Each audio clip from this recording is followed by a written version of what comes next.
नमस्कार मेरे प्यारे बच्चों, आप सभी का दिल खोल कर स्वागत है आपके अपने प्यारे यूट्यूब चैनल दी ऑनलाइन कोचिंग में। पढ़ाई की दीपक दिल में जला कर तो देखो, माँ बाप के सपनों को तुम सजा कर तो देखो, और तुम्हें पढ़ाई से मोहब्बत न हो जाए तो कहना बस एक बार टीओसी चैनल से दिल लगा कर तो देखो। चलिए शुरू करते हैं आज की इस नए सेशन को बेहतरीन तरीके से, लाजवाब तरीके से। तो आप लोग कैसे हो जरा कमेंट्स वगैरह करके बता दिया करिए। वीडियो कैसी लगती है तो वो भी कमेंट्स करके बता दिया करिए, क्योंकि हमें आपके कमेंट्स का, आपके रिप्लाई का बेहद तरीके से इंतजार होता है कि आप लोग का क्या रिएक्शन है, क्या आपका एक्शन है, वो उसका इंतजार करते रहते हैं कि आपको वीडियोस कैसी लगती हैं। जरा कमेंट्स वगैरह करके जरूर बताया करिए। चलिए शुरू किया जाए। चलिए तो बेटा, हमने इस चैप्टर के समांतर चतुर्भुज के त्रिभुज का क्षेत्रफल और समांतर चतुर्भुज क्या होता है ये सब कुछ सीख चुके थे। समांतर चतुर्भुज कैसा बनता है वो भी बता चुका था, त्रिभुज के क्षेत्रफल क्या होता है ये सब कुछ सीख चुके हैं। तो आज की इस एक्सरसाइज के अंदर हम क्या करने वाले हैं, क्वेश्चंस क्या करेंगे, क्वेश्चंस को करेंगे बेहतरीन तरीके से, लाजवाब तरीके से। तो चलिए बहुत ही आसान है, बस इससे पहले थोड़ा सा मैं आपको कुछ याद करवा देता हूँ, कुछ आपको कुछ बातें बता देता हूँ कि यदि कोई भी एक रेखा है, इसके समांतर कोई दूसरी रेखा है, और इन दोनों समांतर रेखाओं के बीच में कोई मैंने इस तरह से कोई भी चीज, मैंने ये मान लो एक समांतर चतुर्भुज बना दिया, ये समांतर चतुर्भुज, तो इसी रेखा पर ये जो बिंदु यहां से यहां तक है, इसी रेखा पर मैं कोई त्रिभुज बना दूं इस तरह से, ये दोनों, तो इसका मतलब ये हुआ कि अगर एक समांतर चतुर्भुज है उसी आधार पर, आधार सेम होना चाहिए याद रखना, और दोनों समांतर रेखाओं के बीच ही होना चाहिए, तो जो त्रिभुज का क्षेत्रफल होता है वो इस समांतर चतुर्भुज के क्षेत्रफल का आधा होता है। इस बात को याद रखना। अब अगर देखो कि अगर दो समांतर रेखाएं हैं इस तरह से, इसके बीच में मैंने कोई क्या बना दिया, एक समांतर चतुर्भुज बना दिया, एक मैंने ये समांतर चतुर्भुज ये ऐसे बना दिया, एक समांतर चतुर्भुज, ठीक है। और दूसरा समांतर चतुर्भुज भी बनाया गया है जो कि एक ही आधार पर है, लेकिन वो कुछ इस तरह से बनाया गया है। याद रखना कि यदि एक ही आधार पर, देखो इनका आधार सेम है, आधार नहीं छूट रहा, ऊपर कहीं भी सकता है क्योंकि दोनों रेखाएं समांतर हैं। आधार नहीं इधर उधर होना चाहिए, तनिक भी आगे पीछे नहीं, एकदम सेम उतना ही आधार पे होना चाहिए। तो याद रखना कि यदि दोनों समांतर चतुर्भुज हैं तो दोनों समांतर चतुर्भुज का जो क्षेत्रफल होगा वो भी आपस में बराबर होता है। यानी अगर इसका मैं कह दूं 10 सेंटीमीटर है, 10 सेंटीमीटर स्क्वायर है, तो इसका भी 10 सेंटीमीटर स्क्वायर होगा। अगर मैं कह दूं यहां पर इस सिचुएशन में, अगर मैं कह दूं इसका क्षेत्रफल जो है कि 20 मीटर स्क्वायर है, तो याद रखना कि जो त्रिभुज होगा इसका आधा हो जाता है, यानी 10 मीटर स्क्वायर हो जाएगा। बात समझ आ गई ना। तीन दोनों बात को याद रखना, इस चीज को भाई याद रखोगे। चलिए अब आते हैं हम लोग क्वेश्चंस पे। आइए एक्सरसाइज पहली चलते हैं, और पहली एक्सरसाइज में क्या है वो जरूर देखते हैं।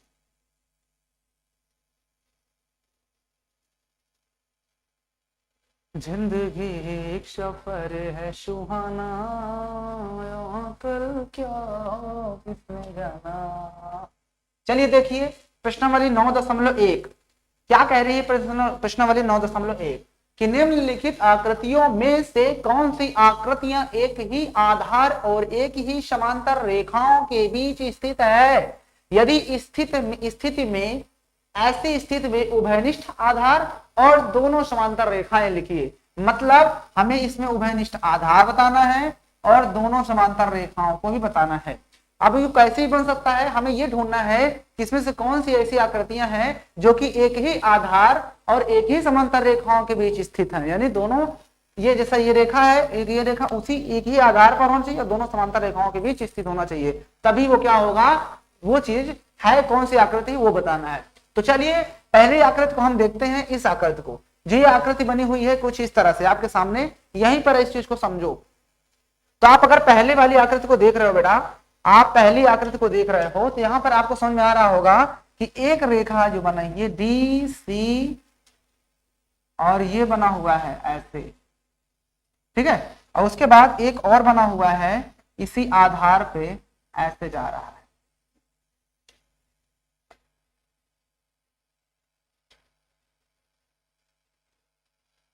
ये देखो। अब मुझे आप ये बताइए कि इसमें ये जो दो चीजें आपको दिख रही हैं, ये दोनों क्या एक ही आधार और एक ही समांतर रेखाओं के बीच स्थित हैं। तो देखिए इनके आधार की अगर हम बात करते हैं, अगर हम इनके आधार की बात करते हैं, लेकिन आधार कैसा होना चाहिए, उभयनिष्ठ आधार। इसलिए मैं यहां पर क्या लिखूंगा, उभयनिष्ठ आधार। क्या लिखूंगा, उभयनिष्ठ आधार। तो अगर हम यहां पर उभयनिष्ठ आधार की बात करते हैं, अगर मैं यहां पर उभयनिष्ठ आधार की बात करता हूं तो यहां पर जरा ध्यान से देखो, यहां पर इन दोनों का कौन सा भाग है जो उभयनिष्ठ दिख रहा है। तो आप कहोगे सर जी यहां पर डीसी जो है वो उभयनिष्ठ दिख रहा है। डीसी क्या है? उभयनिष्ठ दिख रहा है। तो सीधा सीधा यहां पर लिख दीजिए डीसी। अब उसके बाद इसने कहा था कि एक ही समांतर रेखाओं के बीच, तो यहाँ पर क्या ये दोनों रेखाएं एक ही समांतर रेखाओं के बीच क्या ये दोनों आकृतियां बनी हुई हैं? तो बिल्कुल बनी हुई हैं। आप देख सकते हो कि ये जो DCP जो त्रिभुज दिख रहा है आपको DCP, ये त्रिभुज DCBA या ABCD दोनों एक ही आकृति और एक ही समांतर रेखाओं के बीच बनी हुई हैं। तो इसका मतलब यहाँ पर हमारे पास जो समांतर रेखाएं कौन सी हैं? तो आप सीधा सीधा लिख सकते हो समांतर रेखाएं। समांतर रेखाएं यहाँ पर आपकी कौन सी हो जाएंगी? AB व CD। या चाहते हो तो इसको आप AB को समांतर CD की ऐसे भी लिख सकते हो। बात समझ में आई? क्या बात यहां तक क्लियर हुई? समझ में आई बात? चलिए अब इतना करने के बाद अब आते हैं दूसरी एक्सरसाइज, दूसरे वाले क्वेश्चंस पे आते हैं, ठीक है ना। तो यहाँ पर उभयनिष्ठ आधार आपका क्या हो जाएगा? DC हो जाएगा। और पूछा था समांतर रेखाएं, तो यहाँ पर AB जो रेखा है वो CD के समांतर हो जाएगी, ठीक है ना। चलिए अब आते हैं दूसरे वाले को देखते हैं। दूसरा देखिए क्या कहता है दूसरे वाले का फिगर। दूसरे फिगर को जरा ध्यान से देखिए। तो यहां पर आप देखोगे तो इन दोनों का पहले इस फिगर को मैं आपको थोड़ा सा हाईलाइट करके दिखा देता हूं। एक फिगर आपको दिख रहा है PQRS और एक इसके बाद आपको दिख रहा है MNRS, ठीक है ना। अब इन दोनों फिगर को जरा ध्यान से आप लोग देखिए और थोड़ा सा पहचानने की कोशिश कीजिए कि क्या ये दोनों एक ही आधार और एक ही समांतर रेखाओं के बीच स्थित है या फिर नहीं है। तो आप कहोगे सर जी आपको तो समझ में आ गया। कैसे समझ में आएगा? तो आप यहाँ पर ध्यान से देखोगे, मैं अगर यहाँ पर उभयनिष्ठ आधार की बात करता हूँ, अगर मैं उभयनिष्ठ आधार की बात करता हूँ तो आप क्या कहोगे कि यहाँ पर तो उभयनिष्ठ आधार, यहाँ पर हमें उभयनिष्ठ आधार तो SR मिल रहा है दोनों आकृतियों का। दोनों आकृतियों का आपको उभयनिष्ठ आधार SR तो मिल गया, लेकिन दूसरी बात यहाँ पर कहता है एक ही समांतर रेखाओं के बीच स्थित होना चाहिए। तो क्या ये आकृति इस आकृति के समांतर रेखाओं पर स्थित है क्या? बिल्कुल नहीं, क्योंकि ये वाली जो रेखा है वो इस रेखा पर नहीं है। इसका मतलब ये हुआ कि दोनों एक ही आधार पर तो हैं लेकिन एक ही समांतर रेखाओं के बीच स्थित नहीं है। इसका मतलब ये दूसरा वाला जो फिगर हो जाएगा वो क्या हो जाएगा? नहीं। इसका आंसर क्या हो जाएगा? नहीं। इस वाले क्या हो जाएगा? हाँ, ठीक है। चलिए अब आते हैं तीसरा वाला फिगर देखते हैं। अब तीसरा वाला देखिए, अगर हम तीसरे वाले फिगर की बात करते हैं तो तीसरा फिगर को भी हम थोड़ा सा हाईलाइट कर देते हैं।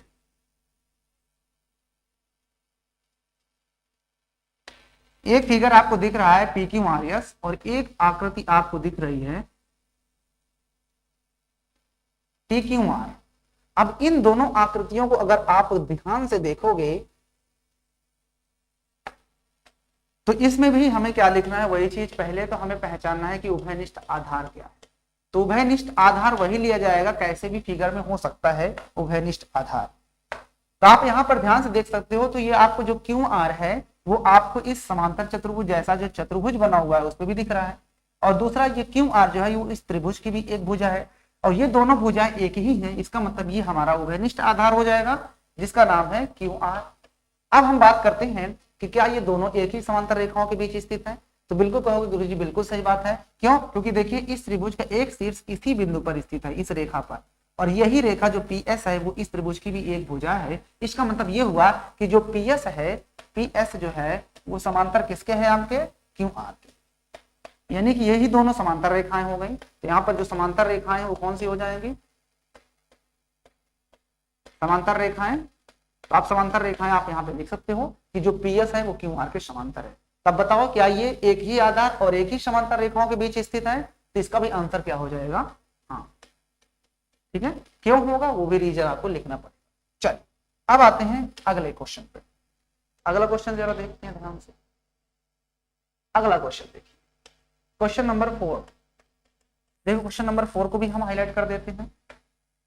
एक फिगर आपको ये ABCD दिख रही है, ये लो हमने ABCD बना दिया, और एक आकृति आपको और दिख रही है जो कि कुछ ये बने। अब इसको भी समझ लीजिए ध्यान से। अगर मैं इसमें उभयनिष्ठ आधार की बात करूं अगर मैं इसमें उभयनिष्ठ आधार की मैं बात करता हूं आप लोगों से, अगर मैं इसमें आपसे उभयनिष्ठ आधार पूछता हूं तो क्या आपको इसमें उभयनिष्ठ आधार दिख रहा है? आप लोग जरा दिमाग लगाइए, क्या इसमें कहीं पर भी उभयनिष्ठ आधार दिख रहा है? आप कहोगे सर जी उभयनिष्ठ आधार तो है लेकिन पूरा पूरा उभयनिष्ठ नहीं दिख रहा, जिसका मतलब कि ये उभयनिष्ठ आधार नहीं माना जाएगा। कहने का मतलब ये हुआ कि अगर आप एबीसीडी ले रहे हो तो एबीसीडी की भुजा पूरी बीसी है, लेकिन जो पीक्यू है वो इसी बीसी का एक छोटा सा टुकड़ा है। तो इसका मतलब ये आधार उसी पर तो स्थित है लेकिन उस पूरे आधार के बराबर नहीं है, जिसकी वजह से ये उभयनिष्ठ आधार नहीं कहलाएगा। तो सीधा सीधा इसका आंसर भी क्या हो जाएगा? नहीं। ठीक है ना। अब देखिए दूसरा पॉइंट तो जो इसका है कि एक ही समांतर रेखाओं के बीच तो स्थित है, ये जो आर है देखिए इस एडी पर स्थित है, लेकिन बात ये आ जा रही है कि इसकी जो भुजा एक है आधार, उभयनिष्ठ आधार एक उभयनिष्ठ आधार नहीं है। इस वजह से ये त्रिभुज जो है, ये आकृति जो होगी वो एक ही आधार और एक ही समांतर रेखाओं के बीच स्थित नहीं है। दोनों कंडीशंस को फॉलो करेगा वही हमारा क्वेश्चन हाँ में बदल देगा। चलिए अब इसको देख लेते हैं क्वेश्चन नंबर 5 को। चलिए देखिए क्वेश्चन नंबर 5।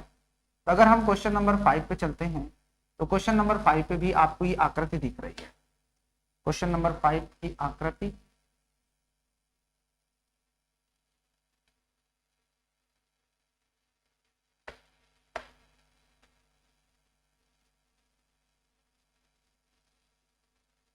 ये देखिए, एक आपको दिख रहा है ए बी सी डी, नहीं ए बी क्यू डी, और एक दिख रही है आपको A B P C A P C D. ठीक है ना। तब इन दोनों आकृतियों को ध्यान से देखिए, अगर किसी भी तरफ से, कोई जरूरत थोड़े कि एक ही तरफ से, किसी भी तरफ से अगर ये एक ही आधार और एक ही समांतर रेखाओं के बीच दिख जाएगा तो ये हमारा हाँ में आंसर बदल जाएगा। ठीक है ना। किसी भी ओर से आप इस चीज को देखिए। ठीक है ना। तो अब कुछ लोग इधर से देख रहे होंगे, काफी लोग का दिमाग इधर से चला होगा क्योंकि उल्टा दिमाग जल्दी चलता है। तो आप लोग का दिमाग इधर से चला होगा तो आप कह रहे होगे गुरुजी ये वाला जो आधार है ये इस आधार क्यू बी का या बी क्यू का ये पीसी एक छोटा सा टुकड़ा है, जिसकी वजह से ये हमारा नहीं उत्तर हो जाएगा। और कुछ लोग दिमाग लगाए होंगे नहीं गुरुजी अगर हम इधर से देखते हैं तो हमारा बन जा रहा है। तो जिन लोगों ने इधर से दिमाग लगाया उनका तो गलत हो गया, लेकिन जिन लोगों ने इधर से दिमाग लगाया उसका सही हो जाएगा। कैसे? तो यहाँ पर आप ध्यान से देखिए, अगर मैं यहां पे बात करता हूं उभयनिष्ठ आधार की, उभयनिष्ठ आधार की, तो देखिए इस क्वेश्चन की बात कर रहा हूं, क्वेश्चन नंबर 5 की। उभयनिष्ठ आधार इन दोनों में कौन सा दिख रहा है आपको? तो इन दोनों में आपको जो उभयनिष्ठ आधार दिख रहा है वो एडी है। एडी है क्योंकि एडी इस छोटे वाला त्रिभुज जो अंदर बना हुआ है चतुर्भुज, इसको इसमें भी आ रहा है ए पी सी डी में भी, और यही जो एडी साइड है वो ए बी क्यू डी वाले चतुर्भुज में भी आ रही है। इसका मतलब जो ए बी एडी है वो एडी क्या हो गई? एक उभयनिष्ठ भुजा हो जाएगी, उभयनिष्ठ आधार हो जाएगा। अब बात करते हैं कि ये रेखा इस वाले पॉइंट पर देखो स्थित है ना, इसका मतलब कि AD B C B Q के समांतर हो जाएगी। तो यहाँ पर समांतर रेखाएं कौन सी हैं? तो आप लिख सकते हो दो समांतर रेखाएं, मैं सिर्फ समांतर रेखाएं लिख रहा हूं, आप दो समांतर रेखाएं लिख दीजिएगा। ठीक है ना। तो दो समांतर रेखाएं कौन कौन सी हैं? तो एक तो समांतर रेखा आपकी एडी है, वाह, दूसरी कौन सी है? B Q. ठीक है ना। आप इस चीज को आप एडी समांतर बी क्यू भी लिख सकते हो, दोनों सही है। ठीक है ना। चलिए यहां तक कोई दिक्कत हुआ हो तो आप लोग कमेंट करके बताइए, वरना आगे बढ़ा जाए। बोलिए कहीं पर भी किसी भी तरह का दिक्कत हुआ है तो आप लोग कमेंट्स करके बताइए। नहीं हुआ? चलें इस प्रश्नावली का आखिरी क्वेश्चन, बहुत ही छोटी सी एक्सरसाइज थी।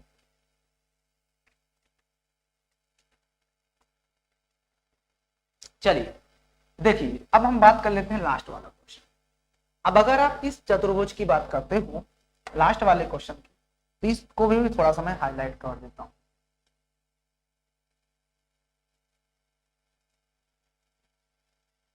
एक तो ये दिख गया आपको, इसके बाद देखिए ऐसा कुछ बना हुआ, बस ऐसे ही। ठीक है ना। अब आप इसको दिमाग लगाओ कि किधर से ये हो सकता है। अगर हम इसमें उभयनिष्ठ आधार की बात करते हैं, उभयनिष्ठ आधार, अगर हम इसमें उभयनिष्ठ आधार की बात करते हैं तो आप किधर से इसमें उभयनिष्ठ आधार ले सकते हो? अगर इधर से देख रहे हो तो इसके आधार ये वाला जो उभयनिष्ठ है इस वाले चतुर्भुज में तो हो सकता है, लेकिन ये रेखा इसके ऊपर नहीं है या ये रेखा इसके ऊपर नहीं है, जिसकी वजह से इधर से तो नहीं बन सकता।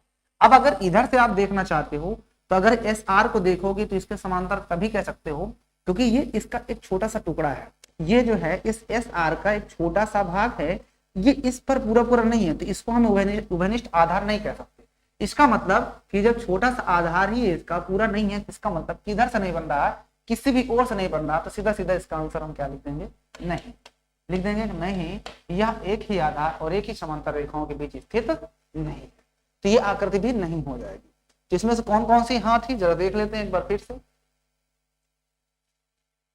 पहली वाली हाँ थी, दूसरी नहीं थी, तीसरी भी थी और चौथी नहीं थी, पांचवी थी और इसके बाद ये नहीं थी, ठीक है ना। तो इस बात को आप लोग नोट डाउन कर लीजिए। तो यहाँ पर आपकी प्रश्नावली जो 9.1 थी वो फिनिश हो जाती है। आइए अगली एक्सरसाइज पे चलते हैं।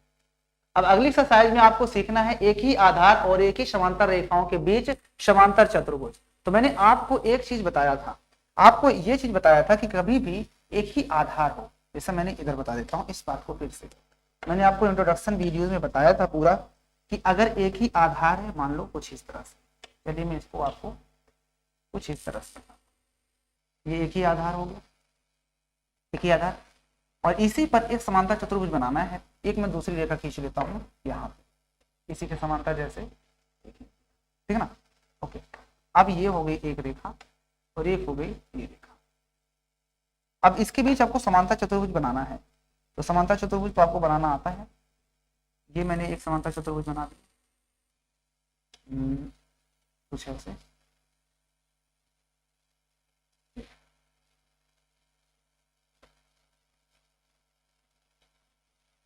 और एक समांतर चतुर्भुज और बनाना है।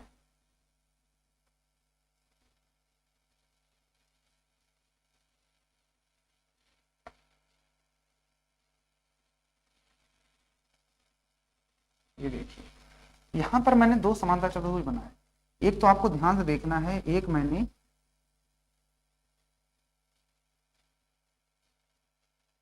ये वाला बनाया था और एक मैंने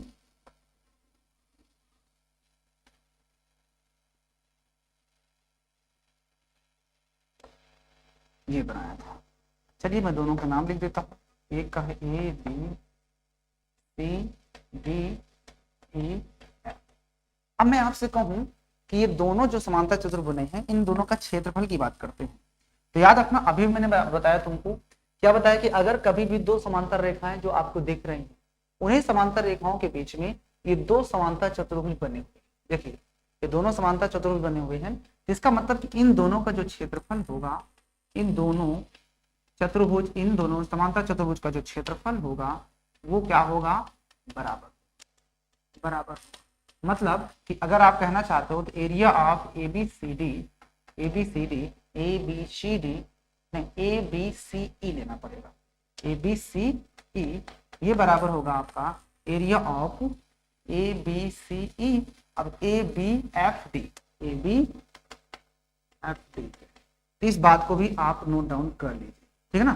तो अगर कभी भी एक ही आधार और एक ही समांतर रेखाओं के बीच दो समांतर चतुर्भुज बना दिए जाएं या कितने भी बना दिए जाए एक ही आधार पर, तो उन सभी का क्षेत्रफल बराबर होगा। इस बात को नोट करिएगा, ये पहला पॉइंट। दूसरा पॉइंट ये होता है कि अगर एक समांतर चतुर्भुज हो जाए और एक त्रिभुज हो जाए तो उसको भी देख लीजिए। अब मैं क्या करता हूं, एक बनाऊंगा समांतर चतुर्भुज और एक बनाऊंगा त्रिभुज। चलिए देखिएगा ध्यान से, चलिए एक ही आधार रहना चाहिए, तो मैंने फिगर कुछ इस तरह से ड्रा कर लिया।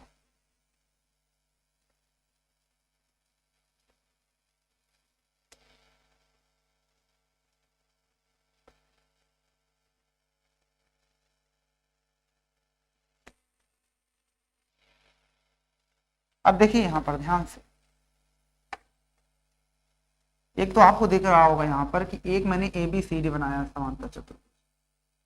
भाई समांतर चतुर्भुज होगा कि नहीं होगा ये बताओ पहले। भाई अगर एक समांतर चतुर्भुज की आपको परिभाषा पता होगी ना, कि कोई भी अगर ऐसी आकृति है जिसका एक युग्म बराबर और समांतर है तो वो समांतर चतुर्भुज होता है।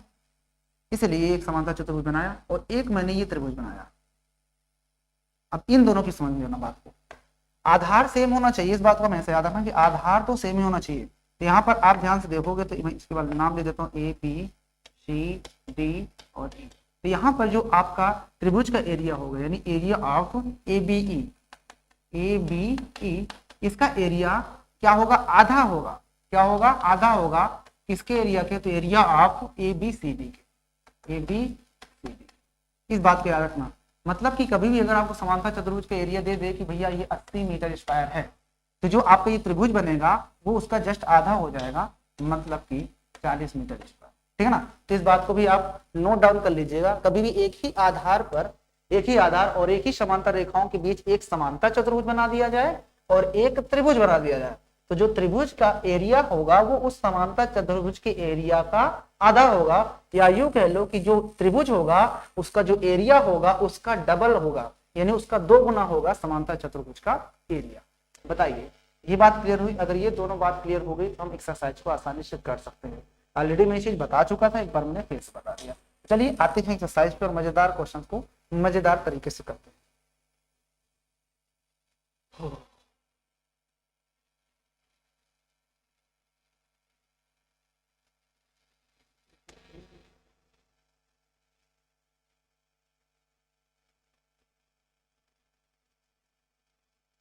चलिए देखिए प्रश्नावली 9.2 पे चलते हैं, देखते हैं 2-4 क्वेश्चन इसमें से भी करते हैं। देखिए पहला क्वेश्चन कह रहा है कि आकृति 9.15 में ए बी सी डी एक समांतर चतुर्भुज है, यदि ए ई जो है वो लंब है डीसी पर और सी एफ है वो लंब है एडी पर, तो यदि ए बी बराबर 16 सेंटीमीटर और ए ई बराबर 8 सेंटीमीटर तो सी एफ बराबर 10 सेंटीमीटर, तो ये बताओ कि एडी कितना होगा। बहुत ही आसान क्वेश्चन।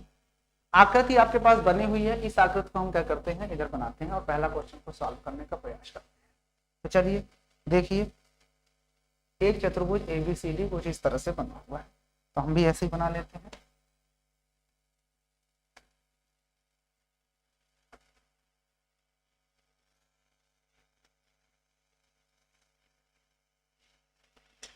नंबरिंग है ए बी सी डी, ये है ए, ये है बी, ये सी है और ये डी है। ओके, इतना करने के बाद ये सी को एफ से मिलाया गया है, ए को ई से, यानी परपेंडिकुलर खींचा गया है कुछ इस तरह से,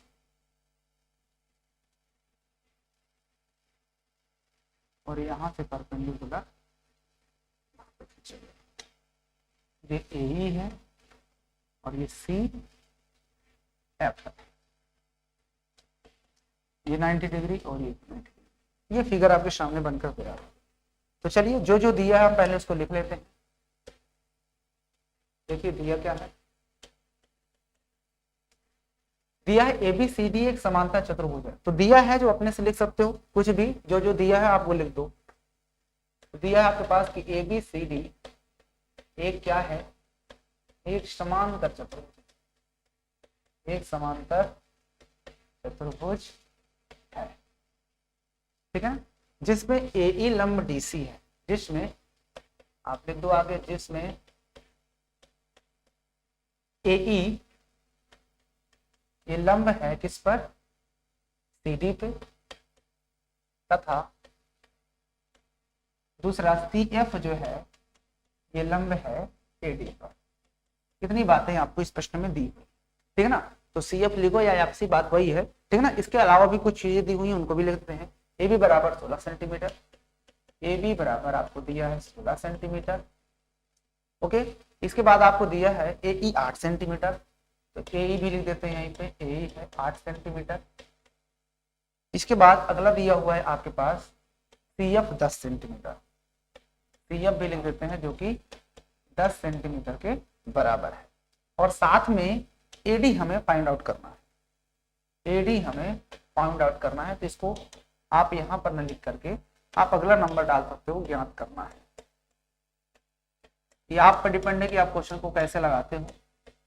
याद करना है एडी की लंबाई, हाँ एडी की लंबाई।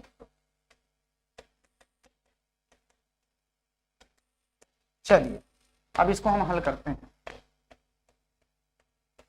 ध्यान से देखियो बच्चा,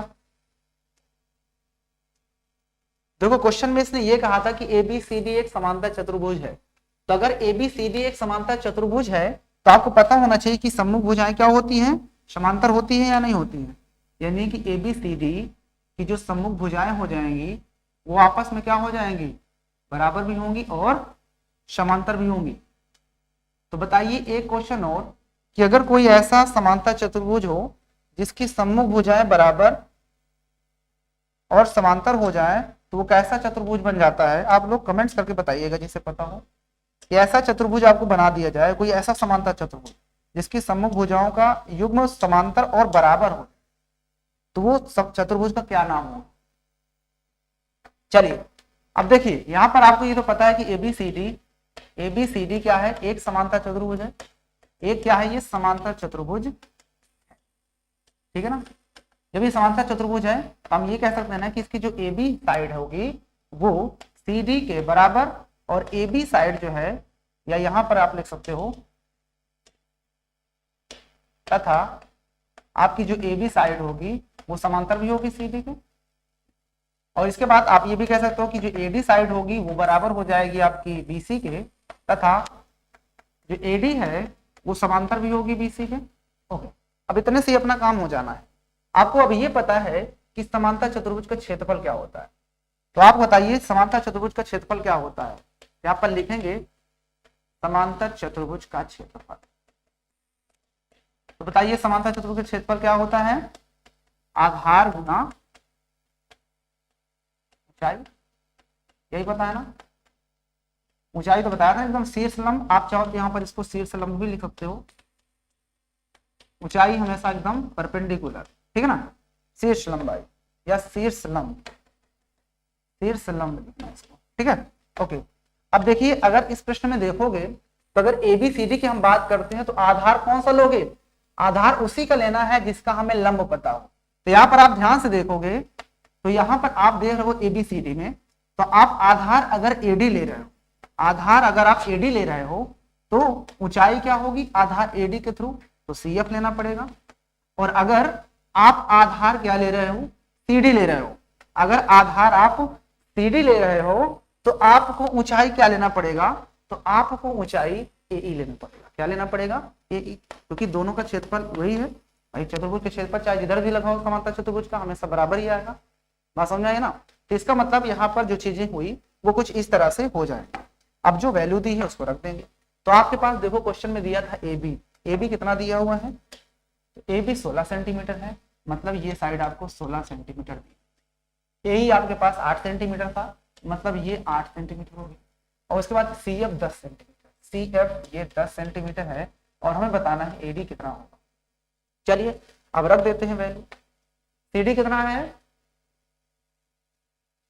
सी डी कितना हो जाएगा भाई, ए बी जितना होगा उतना ही सी डी, मतलब कितना हो जाएगा 16 सेंटीमीटर। और इनटू ए की बात करते हैं तो ए हमारे पास 8 सेंटीमीटर हो जाएगा, इक्वल टू एडी कितना है, तो एडी हमें तो फाइंड आउट करना है, और इनटू कर देंगे सी एफ जो कि हमारे पास दिया है 10 सेंटीमीटर। बस अपना काम हो गया। अब हमको निकालना है एडी, तो हम क्या करेंगे 16 इंटू 8, इस 10 को इधर डिवाइड में लाएंगे, इधर बचेगा आपके पास सिर्फ और सिर्फ एडी। अब 16 कितना होता है 128 होता है, बटा 10 बराबर एडी। मतलब इसको अगर डिवाइड करते हो तो ये आ जाएगा 12.8 इक्वल टू एडी। हमें पता है एडी लंबाई थी जो कि मीटर में दिया था, इसका मतलब मीटर में ही रहा, सेंटीमीटर में था, जिसकी वजह से यहां से आपकी जो एडी की लंबाई होगी, एडी की जो लंबाई होगी वो कितनी हो जाएगी 12.8 centimetre. This is correct answer of this question, ठीक है ना। आप इसे नोट डाउन कर सकते हो। अब आप लोग ये बताइए कि आपको ये प्रश्न कहां पर समझ में नहीं आया, आपको ये प्रश्न कहां पर समझ में नहीं आया। देख लीजिए इस क्वेश्चन को ध्यान से। आपके पास यहाँ पर दिया था एबीसीडी एक समांतर चतुर्भुज है। अगर समांतर चतुर्भुज है तो उसका हम क्षेत्रफल किसी भी तरफ से निकालेंगे तो हमेशा वो बराबर आएगा, इस बात को हमें तो याद रखना। तो आधार गुना ऊंचाई, तो आधार गुना ऊंचाई, आधार गुना ऊंचाई, तो दोनों बराबर ही होगा, इसकी वजह से हमने रख दिया, और यहाँ से हमारे पास एडी की वैल्यू आ गई, ठीक है ना। चलिए अब आते हैं अगले क्वेश्चन पे। देखिए दूसरा क्वेश्चन पे, दूसरा क्वेश्चन को ध्यान से देखते हैं।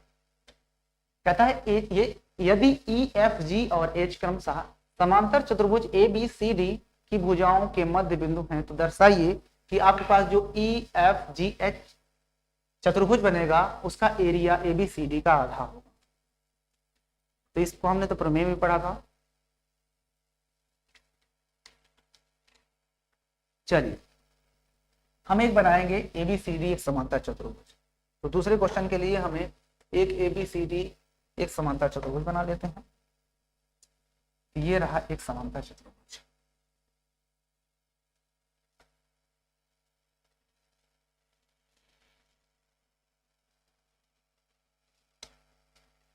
ए बी सी और डी। तो उसने ये कहा था कि उसकी भुजाओं ए बी सी डी की भुजाओं के मध्य बिंदु को आपस में मिलाइए। तो ई एफ जी एच। तो चलिए ई एफ जी एच ले लेते हैं। इसका मान लो मध्य बिंदु यहां पर है, ये मध्य बिंदु, इसका मध्य बिंदु मान लो यहां पर है, इसका मध्य बिंदु यहां पर, इसका मध्य बिंदु यहां पर, इसका मध्य बिंदु यहां पर। इन सभी को क्या करते हैं, मिला देते हैं।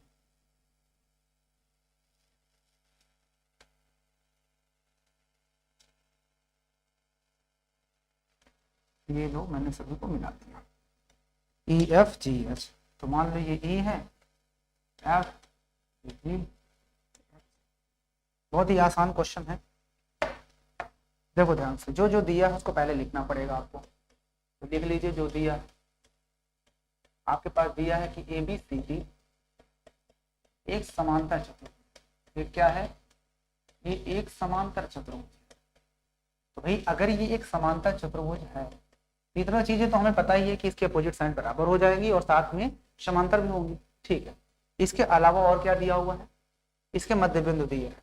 तो यहाँ पर लिखेंगे तथा इसकी भुजाओं के मध्य, इसकी भुजाओं के मध्य बिंदु, इसके भुजाओं के मध्य बिंदु, मध्य बिंदु क्रमशः ई एफ जी व एच है। ठीक है, बस अब जो हमें सिद्ध करना है उसको लिख लेंगे। हमें सिद्ध क्या करना है, तो देखिए हमें सिद्ध करना है कि area of E F G H, area of E F G H, इसका जो एरिया होगा वो हाफ होगा एरिया ऑफ एबीसीडी। एबीसीडी। चलो इतना करने के लिए हमें क्या करना होगा, एक याद रखना कि इसको और इसको मिलाना पड़ेगा। यहाँ पे आप रचना लिख सकते हो या नहीं लिखोगे तब भी चलेगा, लेकिन लिख दोगे तो ज्यादा सही है। रचना में आपको क्या करना है कि H और F को मिलाया गया, H व F को मिलाया। तो अगर हम H और F को मिला देते हैं तो क्या हो जाएगा, आप ध्यान से देखिएगा। ये मैंने H और F को मिला दिया। तो अगर हमने H और F को मिला दिया तो यहाँ पर आपको काफी चीजें हैं जो आपको समझ में आ रही हैं। यहाँ पर अब आपको काफी चीजें समझ में आ रही होंगी। पहली चीज तो आपको ये समझ में आ रही होगी कि गुरुजी क्या समझ में आ रही होगी कि भैया यहाँ पर एच एफ एक आधार हो गया और ये एक ही रेखा, एक ही आधार और एक ही समांतर रेखाओं के बीच स्थित दो चीजें हैं। एक तो आपका, मुझे आप लोग ये बताइए, आप लोग मुझे ये बताइए कि अगर ये ए बी सी डी एक समांतर चतुर्भुज दिया था, ये तो इन्हीं के मध्य बिंदु थे ना, तो इसका आधा पार्ट भी तो आधे वाले समांतर होगा। इसका मतलब ये होगा कि छोटा वाला पार्ट भी एक समांतर चतुर्भुज होगा, ये ऊपर वाला भी अपने आप में एक समांतर चतुर्भुज होगा, जिसको हम सिद्ध करते हैं, यही चीज लिखते हैं। यहां पर लिखेंगे सिद्ध। सिद्ध में लिखोगे चूंकि एबीसीडी एक क्या है, एक समांतर चतुर्भुज, एक ये समांतर चतुर्भुज है।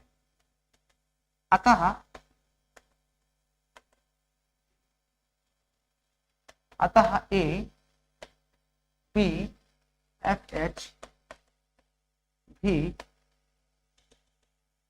एफ एच व H F G H, H F C D, H F C D भी समांतर चतुर्भुज होंगे। भाई अगर ये इसके मध्य बिंदु हैं तो जब ये पूरा एक समांतर चतुर्भुज है तब उसके मध्य बिंदु को मिलाया गया है तो आधा जो बनेगा वो भी तो एक समांतर चतुर्भुज होगा ना, ठीक है ना। ओके, अब इतना करने के बाद आपको चीजें समझ में आ गई होंगी कि ये आपको एच एफ एच जी एक क्या दिख गया, उभयनिष्ठ आधार, और ये रेखा इसके एक ही समांतर रेखाओं के बीच बने हुए दो आकृतियां दिख रही हैं।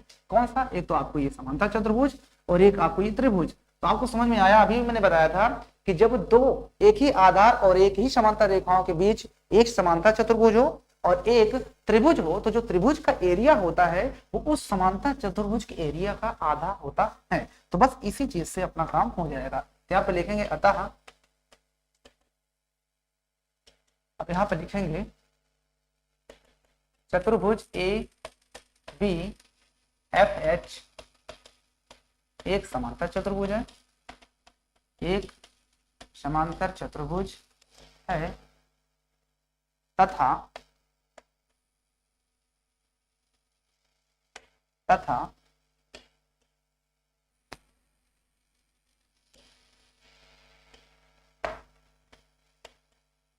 त्रिभुज एच ई एफ एक ही आधार एच एफ व एक ही समांतर रेखाओं व एक ही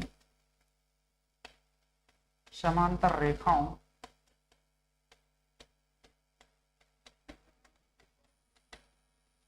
के बीच स्थित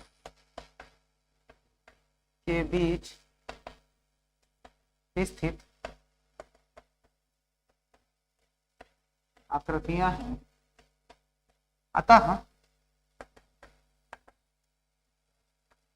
अतः त्रिभुज ई एफ एच अतः एरिया ऑफ त्रिभुज ई एफ एच ये क्या होगा, आधा हो जाएगा एरिया ऑफ चतुर्भुज ए बी एफ एच। आप इसे क्वेश्चन नंबर फर्स्ट डाल। इसी प्रकार यहाँ पर आपको अब कुछ नहीं करना, वही चीज बार बार नहीं करना। अब आप इसी प्रकार लिखकर आप कर दोगे। इसी प्रकार से आपका जो एरिया होगा, एरिया आप इधर वाले त्रिभुज का, ये वाला एच एच एफ त्रिभुज जी एच एफ, ये भी हो जाएगा आधा एरिया आप ऊपर वाला त्रिभुज G H F C D चतुर्भुज H F C D. Question number 6। अब समीकरण 1 व 2 को हम क्या करेंगे, आपस में जोड़ देंगे। समीकरण 1 व 2 को आपस में जोड़ देंगे। इस फिगर को हम नीचे लाते हैं क्योंकि हमें इस फिगर की भी जरूरत पड़ने वाली है। तो यहाँ पे इस तरफ लेते हैं। अब यहाँ पर लिखेंगे समीकरण 1 व 2 को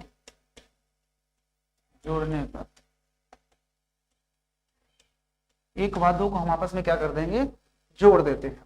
तो अगर हम 1 और 2 को आपस में जोड़ते हैं तो क्या होगा, जरा ध्यान से देखना। आपको पता ही होगा कि ऐसे क्वेश्चंस में बाएं पक्ष को बाएं पक्ष में, दाएं पक्ष को दाएं पक्ष में जोड़ते हैं। तो यहाँ पर आपको हो जाएगा एरिया ऑफ त्रिभुज E F H plus area of त्रिभुज एच जी एच एफ। इन दोनों के एरिया जो होगा, इन दोनों को भी आपस में जोड़ दो। 1/2 एरिया ऑफ, आप डायरेक्ट लिख सकते हो ए बी एफ एच, और प्लस इधर से एरिया ऑफ इसको एच एफ सी डी। ठीक है, ओके। इतना करने के बाद आप जरा ध्यान से देखोगे कि यदि आप एरिया ई एफ एच का, ई एफ एच आपको नाम तब दिख रहा है ई एफ एच ये वाला, और उसके बाद एरिया जी एच एफ ये ऊपर वाला, इन दोनों को अगर मिला दिए तो एक ये चतुर्भुज दिख रहा है ना आपको, जिसका नाम है ई एफ जी एच। तो इसकी जगह पे आप लिख सकते हो area of E F G H, area of E F G H. इसका जो एरिया होगा, इन दोनों से आप 1/2 कॉमन ले लो, तो अगर 1/2 कॉमन ले लिए तो यहाँ से क्या बचेगा, area of A B F H और plus area of H F C D. अब देखिए इसके बाद इसको आप लिखोगे area of E F G H, ये बराबर हो जाएगा 1/2, एरिया भी कॉमन ले लो, दोनों में एरिया तो बाहर निकाल सकते हो। तो यहाँ से देखो area of A B F H, तो देखिए ए बी एफ एच को ध्यान से देखना, A B F H A B F H A B F H, ये नीचे वाला जो चतुर्भुज बन रहा है, और उसके बाद area of H F C D ऊपर वाला बन रहा है। तो ये वाला चतुर्भुज समांतर चतुर्भुज और ये वाला समांतर चतुर्भुज दोनों मिला दूंगा, सीधा सीधा ये ए बी सी डी नहीं बन जाएगा, यहाँ पर मैं लिख सकता हूँ area of A B C D. बताइए, और हमें इस प्रश्न में यही तो सिद्ध करना था।